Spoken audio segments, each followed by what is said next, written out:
성경 봉독하겠습니다. 요한복음 13장 27절부터 30절까지의 말씀을 봉독하겠습니다. 이 말씀을 봉독할 때 하나님의 말씀을 들으십시오.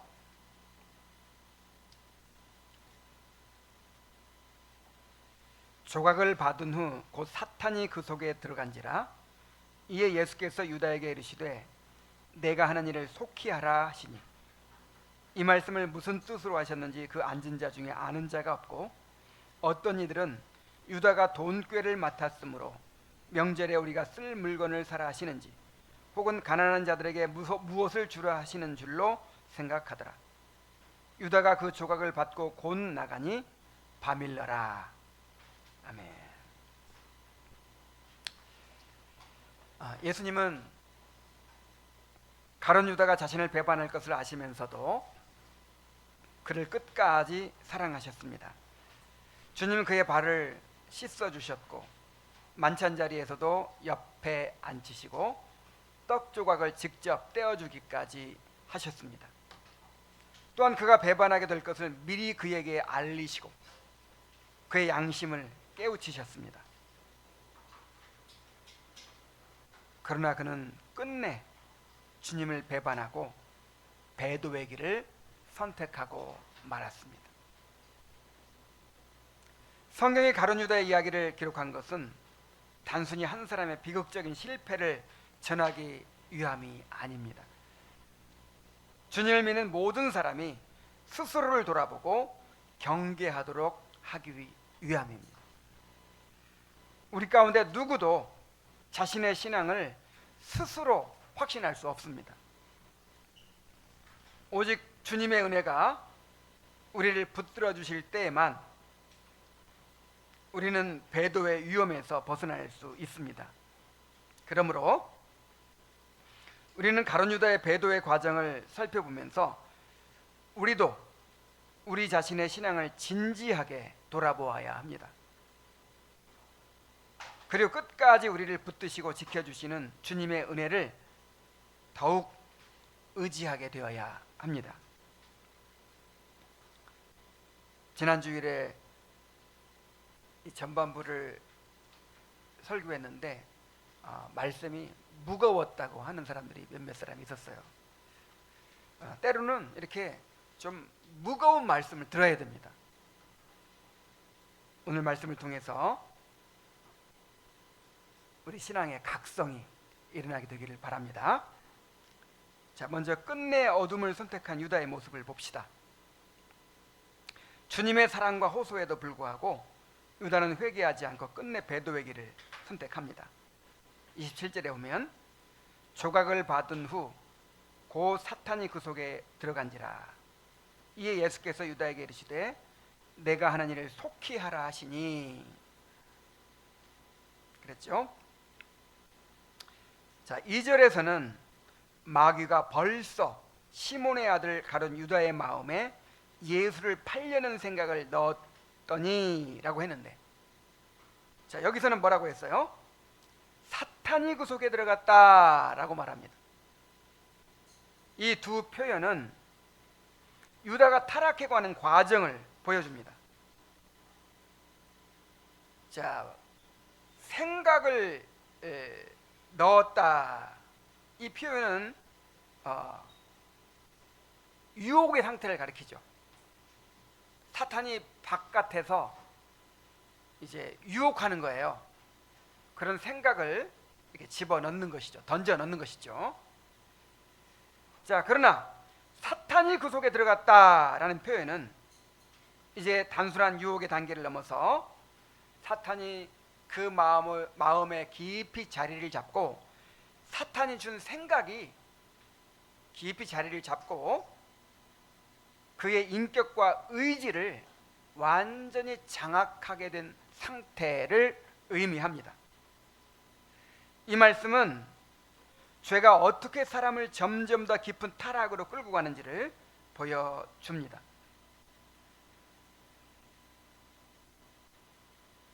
이 세일즈맨들을 교육할 때 문간에 발 들여놓기 전략이라는 게 있어요.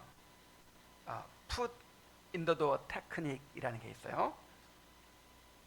자, 방문 판매원이 초인종을 누릅니다. 그러면 누군지 몰라가지고 문을 살그머니 열겠죠.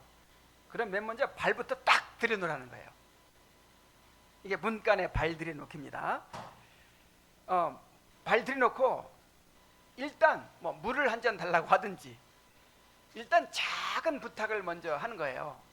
그래서 문을 열어주고 그다음에 물 한 잔 주고 그다음에 집 안에 들여놓고 그렇게 점점점 해가지고 나중에 이제 비싼 물건을 사게 만들 수 있다는 거예요. 사람은 일관성을 유지하려고 하는 그 본능이 있어가지고 계속 친절을 베풀다가 갑자기 막 거절한다든지 이게 어렵대요. 그래서 작은 부탁 같은 것을 통해서 점점 나중에 이제 큰 것을 얻어내도록 그렇게 하는 전략이에요. 어제도 성태 형제하고 이 동네 산에 올라갔다 왔는데 설문조사 좀 해주세요 막 이래요. 근데 그 응하면 어떻게 하는 줄 아세요? 설문조사 응하면 한 달에 2만 원씩 후원 작정을 하고 돌아오게 돼 있어요. 그래서 내가 몇 번 당했기 때문에 성태 형제도 당했대요. 그래가지고 설문조사 자체를 응하지를 않고 그냥 왔는데, 자, 사탄이 이런 식으로 우리를 공격한다는 거예요. 여러분, 이 악마는 절대로 문을 부수고 들어가지 않는다, 그런 말이 있어요. 마귀는 절대로 우리의 마음 문을 부수고 들어오지 않습니다. 처음에는 마치 문간에 발을 들여놓듯 악한 생각을 우리 마음속에 심는 것에서부터 시작을 하는 거예요. 그리고 우리가 그 생각을 거부하지 않고 받아들이면 점점 마음속에 그것이 자리를 잡습니다. 그리고 그게 자라나게 돼 있어요. 그래야 결국은 그 생각이 마음을 사로잡고 삶 전체를 지배하게 되고 마침내 사람을 파멸로 이끌게 되는 것입니다. 야고보서 1장 14절로 15절에 보면 오직 각 사람이 시험을 받는 것은 자기 욕심에 끌려 미혹됨이니, 그렇게 말한 다음에 욕심이 잉태한 즉 죄를 낳고 죄가 장성한 즉 사망을 낳느니라 그랬어요. 이 죄의 욕망이 우리 안에 들어오면은 이것이 이제 점점 자라가지고 그 열매를 맺게 됐단 말이에요. 그러므로 우리는 마음에 들어오는 악한 생각과 욕망을 처음부터 경계하고 단호하게 물리쳐야 돼요. 자, 그것이 꼭 어떤 악한 생각일 수도 있고 어떤 죄의 욕망일 수도 있고 때로는 어떤 분노일 수도 있어요. 분을 내어도 죄를 짓지 말고 마귀가 틈타지 못하게 하라 그랬죠. 내 안에 분노가 들어와 있어요. 근데 그거를 해결하지 않고 계속해서 그거를 생각하고 묵상하고 자꾸만 녹음기 틀듯이 계속 반복해서 틀고, 자, 그러다 보면 어떻게 됩니까? 그 열매가 이제 나오는 거예요. 점점. 그래서 이것이 우리 안에 자리 잡지 못하도록 그것을 빨리 말씀으로, 기도로 해결하는 것이 중요합니다. 유다는 결국 자신이 마음먹은 일을 행하기 위해서 밖으로 나갑니다.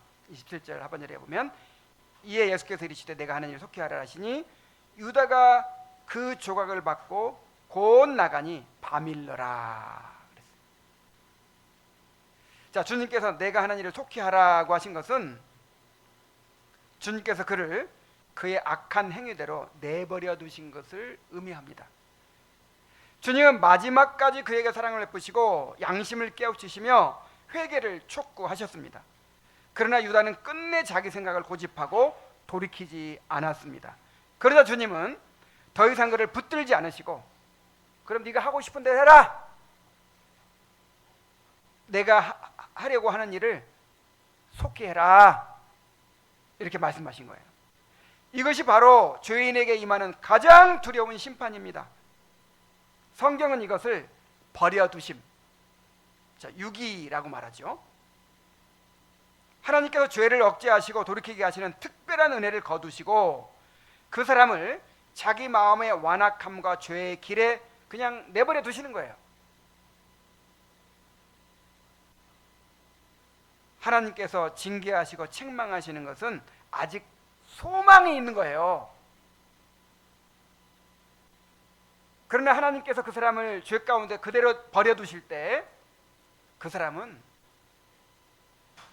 이제 멸망의 길로 갈 수밖에 없습니다.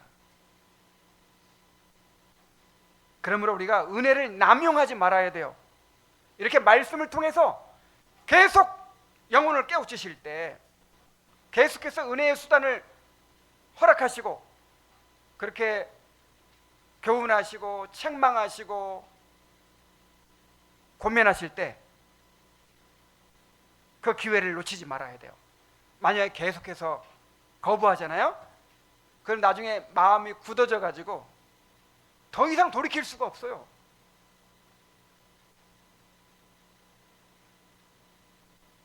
자, 동시에 이 말씀은 이 사건의 주도권이 사탄에게 있는 것이 아니라 예수님께 있음을 보여줍니다. 자, 겉으로 보면 유다가 주님을 배반하고 사탄이 그 일을 주도하는 것처럼 보입니다. 그러나 실제로 모든 일은 하나님의 주권적인 섭리 가운데 진행되고 있습니다. 자, 유다는 자신의 의지로 주님을 배반했어요. 그러니까 주님께서 배반하게 만드신 것이 전혀 아닙니다. 주님은 오히려 그를 깨우치시고 돌이키고자 하셨죠. 그러나 유다가 고집하고 자기 의지로 예수님을 배반한 거예요. 자, 그러나 실제로 모든 일이 하나님의 주권적인 섭리 가운데 진행되고 있습니다. 그 배반조차도 하나님의 주권적인 작정이라는 거예요. 신학적으로 이것을 허용적 작정이라고 합니다. 그러니까 죄가 일어나는 것은 이 악은 하나님이 일으키시는 것이 절대로 아니에요. 하나님은 거룩하고 선하신 분이기 때문에 뭐 죄를 지켜야 한다든지 이런 일이 있을 수가 없어요.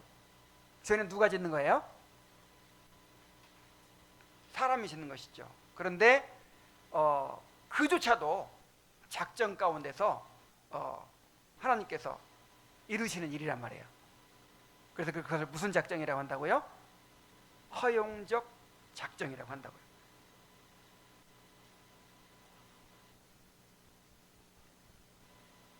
허용적 작정이란 하나님께서 죄를 직접 일으키시는 것이 아니라 인간이 자발적으로 범하는 죄를 허용하시면서도 그것을 통해 하나님의 거룩한 계획을 이루어 가신다는 뜻입니다. 근데 오해하면 안 돼요. 하나님이 이렇게 계획을 했어요. 그런데 이 사람이 엉뚱한 죄를 짓고 엉뚱한 길로 가버리는 거예요. 그것을 하나님은 기가 막히게 또 합력하여 선을 이루심으로 이렇게 좋은 결과를 만들어내신다. 그런 뜻이 아니에요. 그런 뜻이 아니에요. 그래서 칼빈은 허용적 작정이라는 말을 싫어했어요. 이게 오해할까봐. 자, 허용적 작정이라는 말은 하나님도 어떻게 제어할 수 없는 일이 벌어지니까 그것을 그냥 뒤치다거리하는 그런 식의 작정이 아니고 처음부터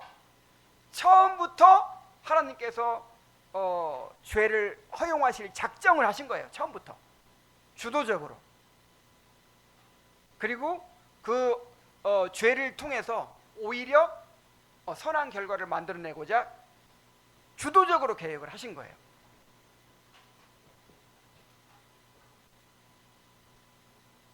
자, 다시 말해서 하나님은 인간의 죄 때문에 어쩔 수 없이 그 일을 이용하시는 것이 아니라 인간의 범죄를 허용하시되 그 모든 일을 당신의 구속 계획 속에서 주권적으로 사용하신다는 것입니다.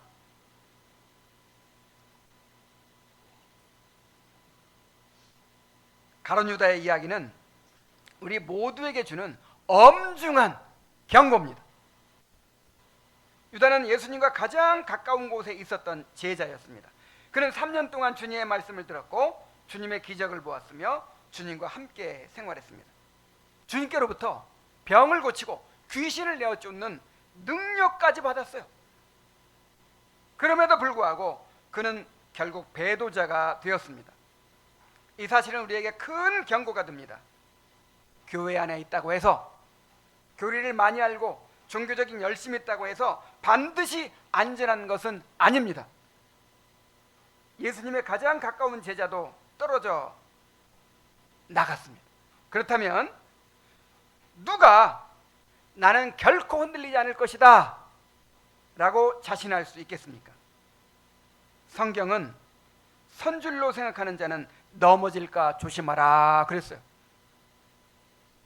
그러므로 우리는 늘 자신의 마음을 살피고 죄의 유혹을 경계해야 합니다. 무엇보다도 우리를 끝까지 붙들어 주시는 하나님의 은혜를 의지해야 합니다.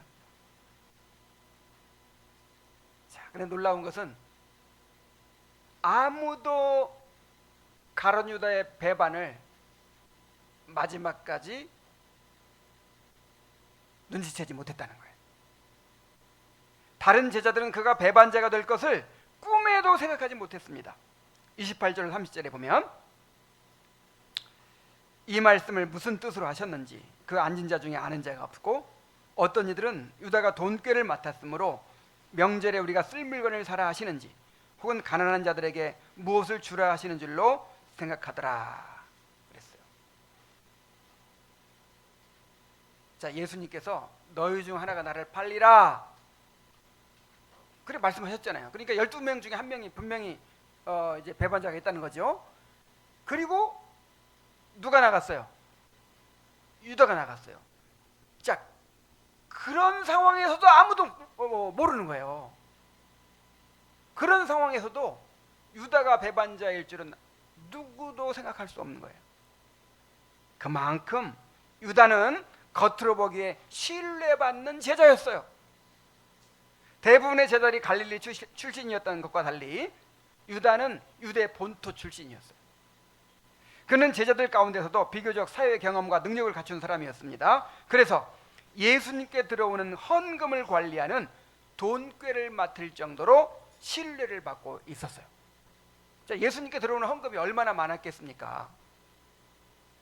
그게 다 누구의 손에서 관리되냐면 유다의 손에서 관리가 되는 거예요.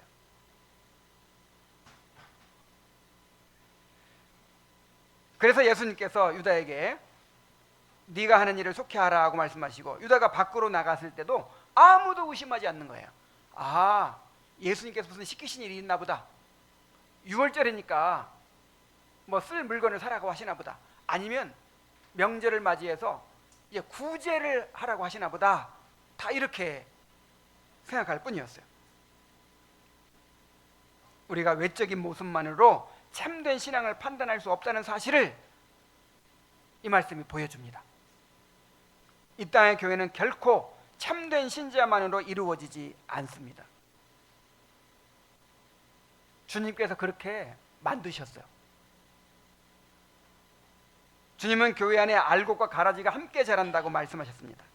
또한 양떼 가운데도 염소가 함께 있다고 말씀하셨어요. 왕의 혼인잔치에서도 예복을 입지 않은 사람이 있다고 말씀하셨어요. 교회 안에는 성령으로 거듭나 회심한 참된 신자만 있는 것이 아니고 아직 거듭나지 못한 사람들도 함께 섞여 있을 수밖에 없습니다. 그런데 인간의 마음은 매우 기만적이어서 스스로도 속기 쉽고 남을 속이기도 쉬워요.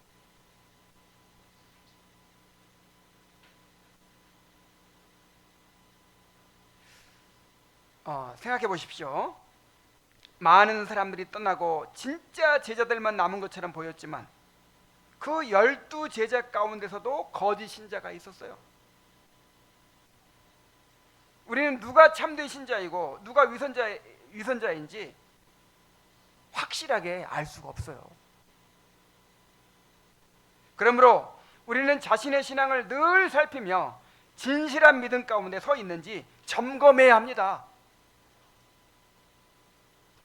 우리는 다른 사람의 신앙을 판단하라는 사명은 받지 않았어요. 교인 중에 누가 진짜 회심했고 회심 안 했는지 골라내라 이렇게 명령하신 적 없어요.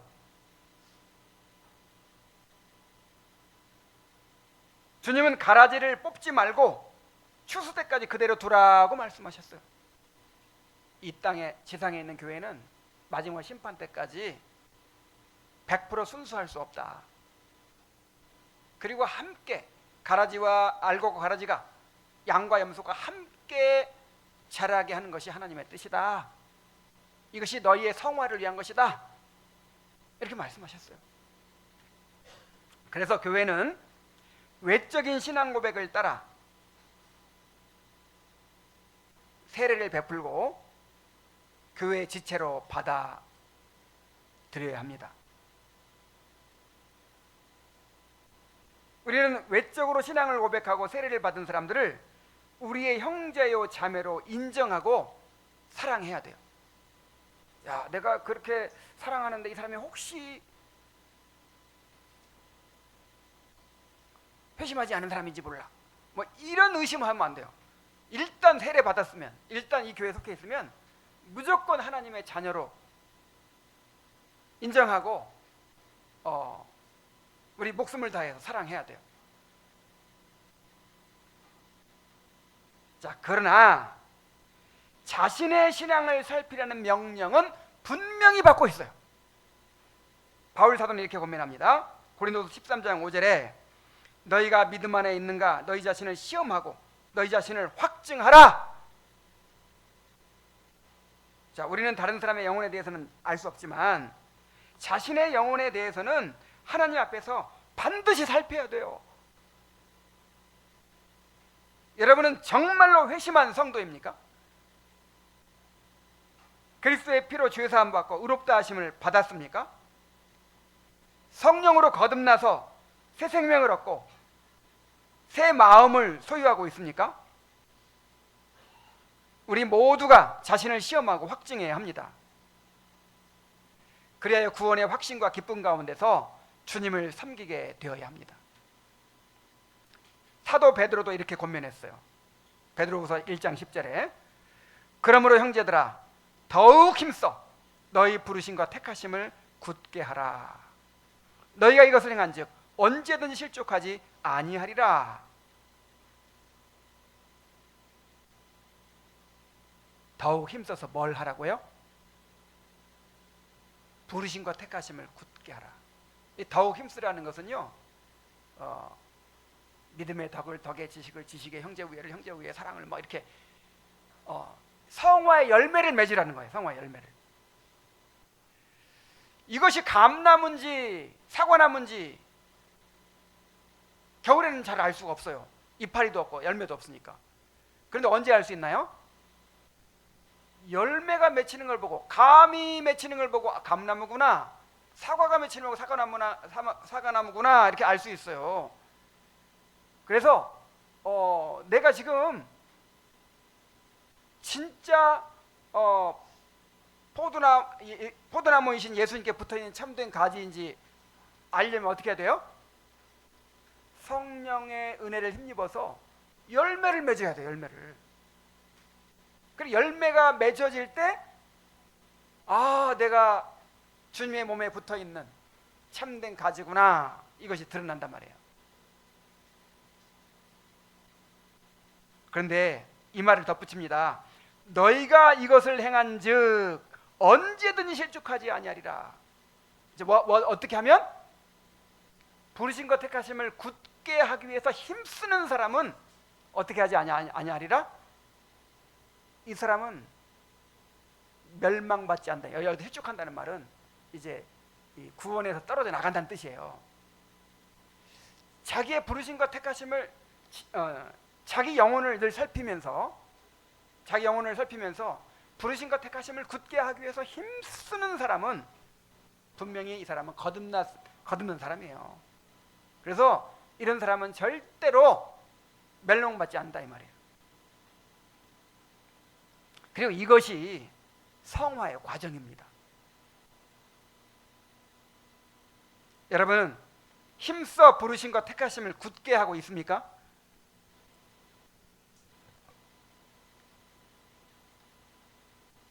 자, 유다는 왜 주님을 배반했을까요?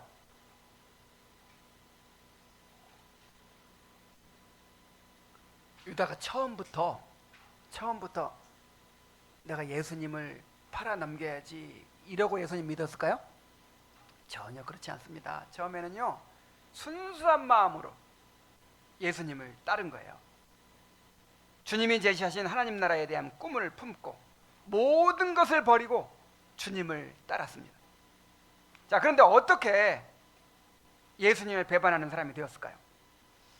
자, 성경에서 주는 한 가지 힌트는 뭐냐면 그의 마음속에 탐욕이 있었다 이렇게 말하고 있어요. 일단 성경이 그의 탐욕을 직접적인 원인으로 지적합니다. 그는 돈꾀를 맡아서 예수님께 들어오는 헌금을 관리했는데 그 과정에 탐심이 생겼어요. 뭐 처음부터 이 돈을 횡령하려고 하진 않았을 거예요. 이렇게 이제 헌금을 막 관리합니다. 막 헌금이 막 들어와요. 그리고 그걸로 이제 물건도 사고 구제도 하고 모든 들어오고 나가는 돈이 다 유다의 손에 달려 있는 거예요.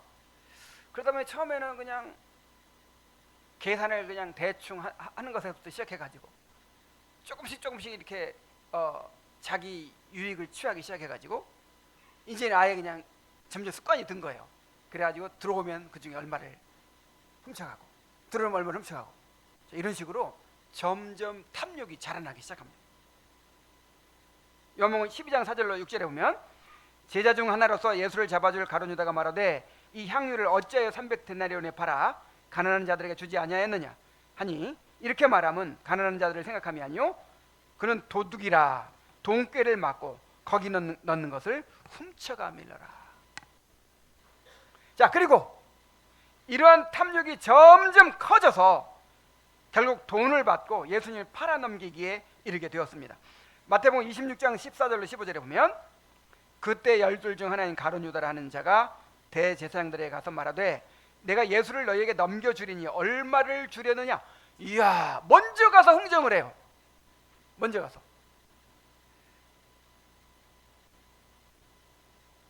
자, 그러니까 지금 그 대제사장들과 종교 지도자들이 예수님을 어떻게든 잡아서 죽이려고 막 혈안이 돼 있는데 자, 왜 못해요? 이 백성들 중에 예수님을 메시아로 아는 사람들이 많아요. 그러니까 만약에 이 사람들이 이제 예수님을 잡아 죽이면 그냥 그 사람들이 다 들고 일어나 가지고 막 폭동이 일어나고 막 이제 이렇게 될 것을 두려워하는 거죠. 그래서 잡아서 어떻게 죽이고 싶은데 어떻게 할 수가 없는 거예요. 지금 그 필요를 간파해요. 돈 냄새를 맡는 거죠. 야, 이거 이용하면 돈이 되겠다. 그래가지고 먼저 찾아가잖아요. 자, 내가 당신들의 고민을 해결해 주겠소. 내가 예수님의 가장 측근 제자로서 예수님이 군중들과 따로 떨어져 가지고 홀로 가시는 비밀 장소를 내가 알고 있습니다. 그리고 예수님께로 내가 인도해 줄 수 있습니다.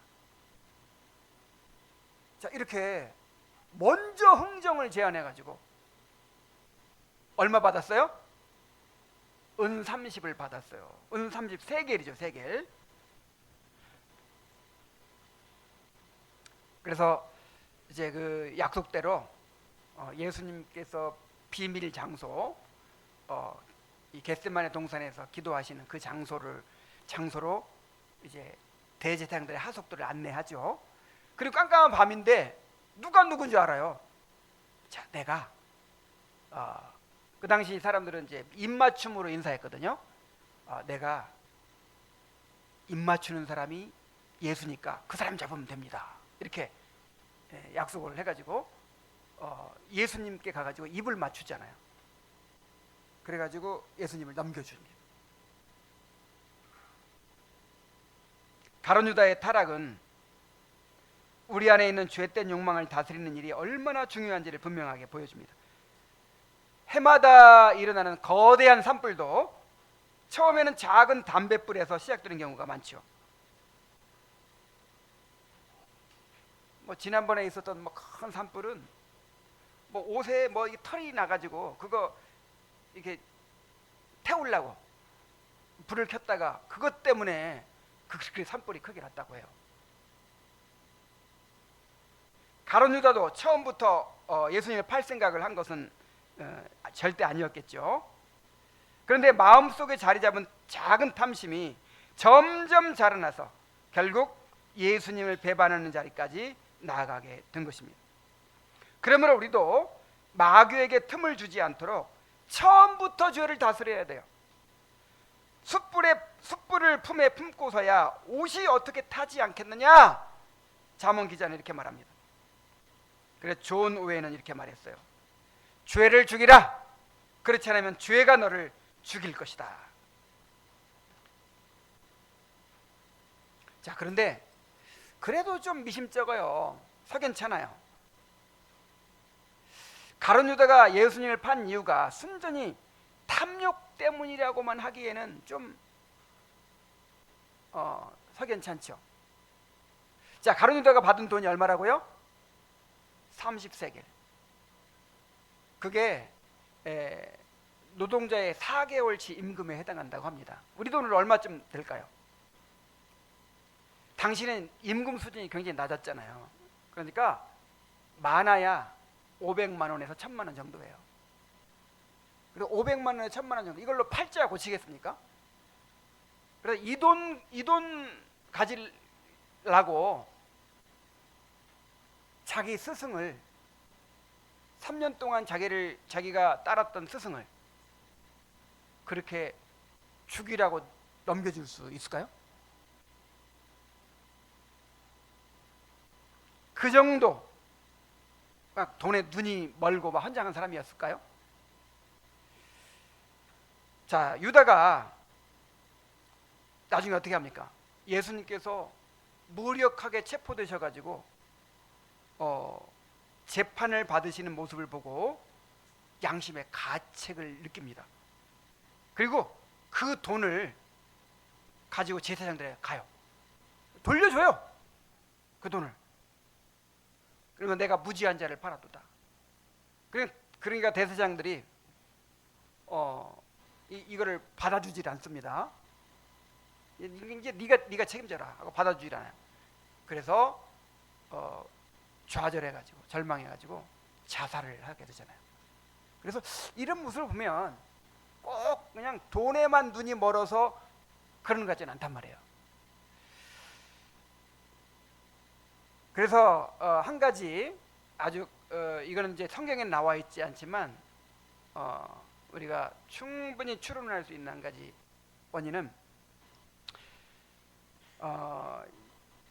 이 탐욕도 있었지만 예수님을 정치적인 메시아로 기대했다가 실망했기 때문일 가능성이 많아요. 다른 제자들도 마찬가지였겠지만 유대 출신이었던 유다는 예수님께서 로마를 몰아내고 유대 나라를 해방시켜 주실 메시아가 되실 것을 더욱 강하게 기대했을 것입니다. 그러나 예수님은 점점 내 나라는 이 세상에 속한 것이 아니니라고 하시면서 자꾸만 나는 십자가에 달려 죽게 될 것이다, 자꾸만 이렇게 말씀하시는 거예요.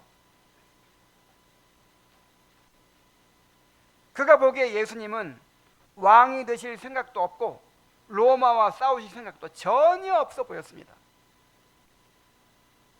계속해서 실망하는 거예요. 계속해서 왜 저렇게 하실까? 결국 유다는 이러한 예수님의 모습에 실망하여 예수님을 배반하는 길로 나아갔을 가능성이 큽니다. 자, 민중들이 돌아선 것도 바로 그 때문이었거든요. 다시 말해서 유다의 배반은 단순히 금전에 대한 욕심 때문만이 아니고 자신이 가지고 있던 정치적이고 세속적인 기대가 예수님과 맞지 않다는 사실을 깨달았을 때 느낀 실망과 절망이 결합된 결과였다는 것입니다. 자, 이에 덧붙여서 예수님을 대적들에게 넘김으로써 예수님이 봉기하시기를 기대했을 것이라는 견해도 있어요. 자, 예수님은 놀라운 능력을 가진 메시아이시잖아요. 자, 그런데 그 능력을 발휘하기만 하면 얼마든지 로마를 몰아낼 수 있는데 그렇게 안 하시는 거예요. 싸우질 않으시는 거예요. 그래서 예수님을 대적들에게 넘기면 그 사람들이 막 예수님을 죽이려고 할 것이고, 그러면 예수님이 자신뿐 아니라 자기 사람들을 지키기 위해서라도 함께 싸우실 것이다. 그러다 보면 예수님이 이제 왕이 되실 것이고 이제 유대를 해방시키게 될 것이다. 이렇게 기대를 품었을 수도 있어요. 자, 그러나 이제 성경에 나오지 않았으니까 그냥 그랬을 것이다 이렇게 추론할 뿐이죠. 근데 어찌됐든 한 가지 분명한 것은 있습니다. 그는 거듭나지 않았어요. 그는 새 마음을 품지 못했어요. 유다는 3년 동안 예수님 곁에서 말씀을 듣고 그분이 행하시는 놀라운 표적들을 직접 보았지만 그의 마음이 은혜로 변화되지는 않았어요. 그의 마음에는 이미 탐욕과 정치적인 야망이라는 우상이 자리 잡고 있었고, 그래서 예수님의 말씀이 들어와 거할 자리가 없었습니다. 다른 제자들도 정치적인 야망이 있었죠. 그러나 그것이 그 제자들을 지배적으로 이끌어 가지는 못하는 거예요. 왜냐하면 다른 제자들은 거듭났기 때문에. 여러분, 거듭난 사람도요 돈에 대한 욕심이 있어요, 없어요? 있어요. 또 세상적인 야망도 있어요, 거듭난 사람도. 그러나 자, 거듭난 사람을, 어떤 사람을 거듭났다고 하나요? 성령께서 그 마음의 지배적인 성향을 거룩하게 변화시킨 사람을 거듭난 사람이라고 해요. 뭐를? 지배적인 성향. 그러니까 이 중심이 바뀐 거예요. 그래서 돈에 대한 욕심도 있고 야망도 있고 다른 거 있어도 그 중심을 흔들 수는 없어. 근데 가룟 유다는 거듭난 심령이 아니에요. 그 지배적인 성향이 여전히 인간적이고 세상적인 사고방식과 가치관으로 이렇게 형성되어 있는 거예요.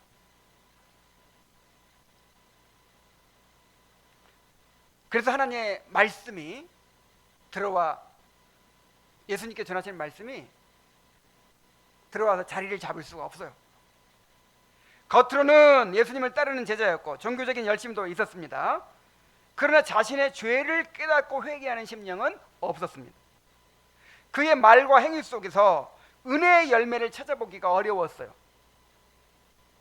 그렇게 오랫동안 주님의 말씀을 들었지만 그의 생각과 가치관은 조금도 변화되지 않았어요. 자, 결정적으로 그가 거듭나지 못했다는 것을 증거를 한 가지 또 살피면, 그는 예수님을 배반한 뒤 괴로워하며 자책했지만 주님께로 돌아와 회개하지 않았습니다. 결국 절망 가운데 스스로 목숨을 끊고 말았어요. 자살했다 이 말이에요. 성경에 자살한 사람이 2명 정도밖에 안 나와요. 구약 성경에 아이도벨이라는 사람과 또 이 가룟 유다입니다. 여러분, 자살하면 다 지옥 간다 이렇게 딱 말할 수가 없어요. 자살하면 지옥 간다 이렇게 말할 수는 없지만 정말 거듭난 사람이, 부활의 소망을 가지고 있는 사람이 스스로 목숨을 끊을까요? 목숨을 끊는 것이 해결이 아니라는 걸 알잖아요. 그래서 자살한 사람은 무조건 지옥 간다 이렇게까지는 말하고 싶지 않아요. 왜냐하면 이 자살에 대한 욕구가 이 병으로도 생길 수도 있거든요. 내가 우울증에 걸렸을 때 그냥 하루 종일 죽고 싶은 생각밖에 없는 거예요. 근데 왜 못 죽냐? 부활이 있잖아요. 최후 심판이 있잖아요. 그래서 그렇게 딱 자르고 싶지는 않지만, 그러나 정말 거듭난 사람이라면, 그 철로역정에 나오잖아요. 철로역정에 보면 그 마귀가 어떻게 유혹하죠? 절망거인이 계속 어떻게 하라고 하죠? 스스로 죽으라고 막 하잖아요. 근데 그걸 이겨내잖아요.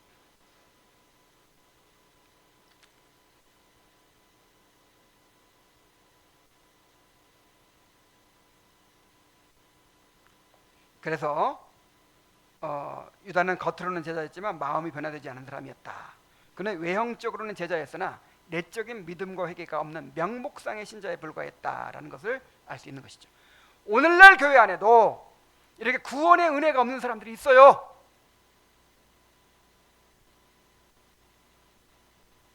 그들은 도덕적인 교훈이나 종교적 열심을 자극하는 말씀은 좋아합니다.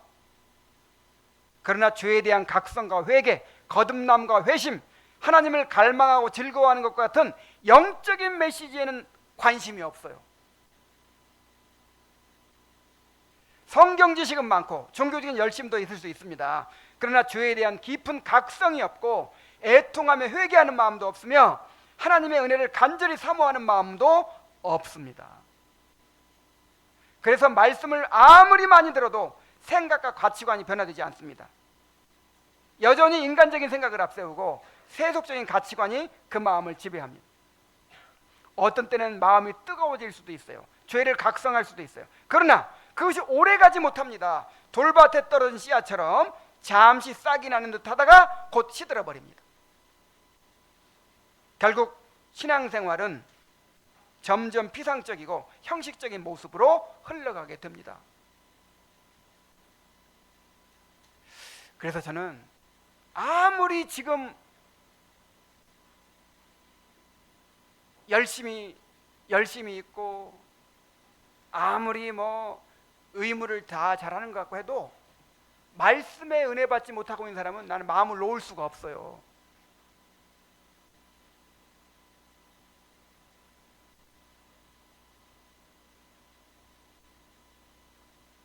은혜를 사모하지 않는 사람, 그 은혜의 수단을 간절히 붙들지 못하는 사람, 이런 사람들은 정말 마음을 놓을 수가 없어요. 아까도 얘기했지만 이 중심이 변화돼야 되거든요. 중심이. 여러분, 배도자는 온전히 회심했다가 신앙을 버리는 사람이 아닙니다.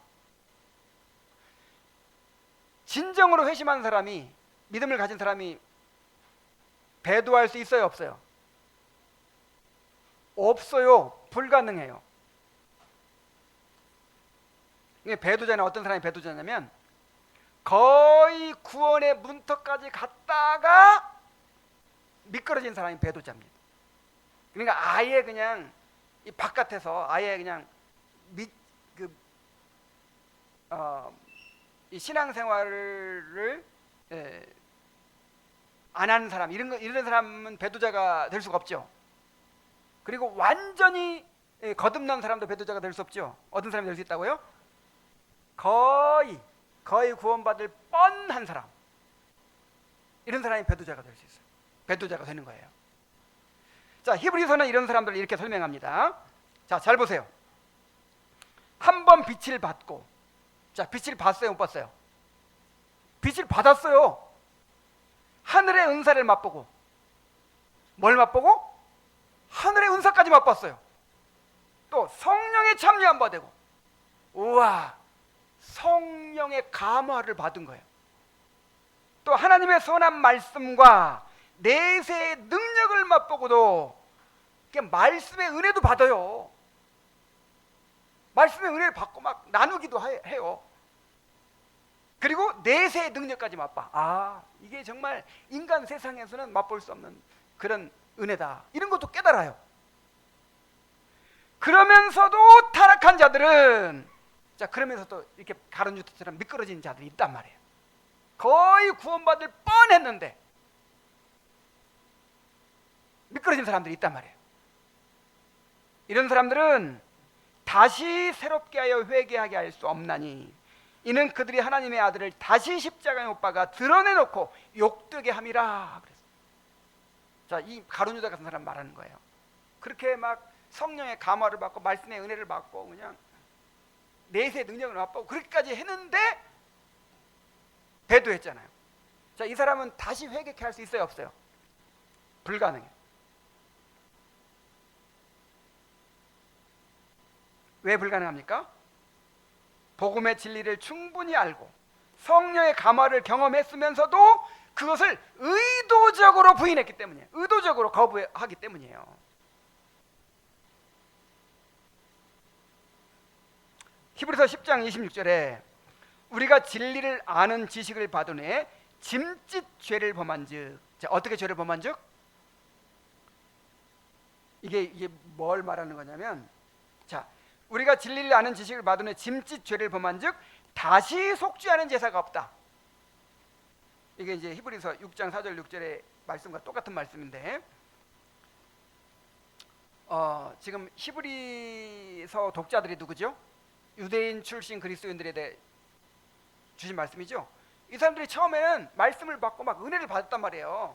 그래가지고 그 유대교를 나와가지고 이제 교회에 속하게 됐는데 계속적으로 핍박이 막 가해지고 생활이 어려워지니까 다시 유대교로 돌아가려고 해요. 다시. 차라리 유대교로 돌아가자. 자, 이런 사람들에게 주신 말씀이에요. 지금 이미 어느 정도 은혜를 경험했으면서도 다시 이 진리를 저버리고 돌아가게 되면 어떻게 된다? 다시는 속죄하는 제사가 없다. 절대로 회개할 수 없다. 이렇게 경고하고 있는 거예요. 우리 자신이 이런 사람은 아닌지 살피고 또한 우리 가운데 이런 사람이 없는지 살펴야 될 줄로 믿습니다. 이제 결론을 맺습니다. 지금은 누가 참된 신자인지 누가 위선자인지 분명히 알 수 없어요.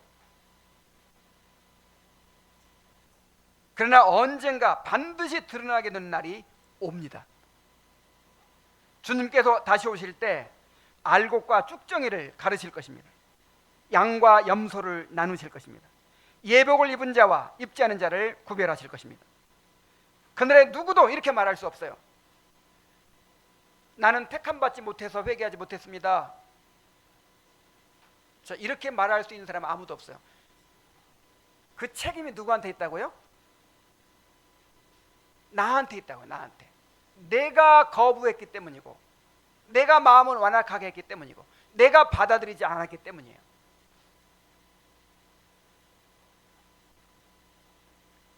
그러므로 우리는 지금 하나님 앞에서 자신을 돌아보아야 합니다.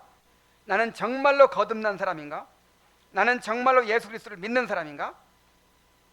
그리고 날마다 회개하며 은혜를 구하고 부르심과 택하심을 굳게 하는 삶을 살아야 할 것입니다. 기도하겠습니다. 하나님 아버지, 가룟 유다의 이야기를 통해서 우리 영혼을 각성시켜 주심을 감사드립니다. 참으로 거듭난 사람은, 참으로 새 마음을 받은 사람은 결코 아니랄 수 없다는 것을 계속 말씀해 주십니다. 정말로 거듭난 사람은 더욱 힘써 부르심과 택하심을 굳게 합니다. 두려움을 가지고 자신이 믿음 안에 있는가 시험하고 확증합니다. 하나님 아버지, 우리가 안일한 신앙에 머물지 않게 하여 주시옵소서. 주님께서 계속해서 말씀으로 깨우치시고 경고하시는데도 의도적으로 마음을 완악하게 하고 거부하지 않게 하여 주시옵소서. 주님께서 버려두시는 사람이 되지 않게 하여 주시옵소서. 우리 자신을 살피고 공동체 안에 지체들의 상태를 살피면서 참으로 아무도 실족하는 사람이 생기지 않도록 우리를 불쌍히 여겨 주시옵소서. 예수님의 이름으로 기도하옵나이다. 아멘. 찬송하겠습니다.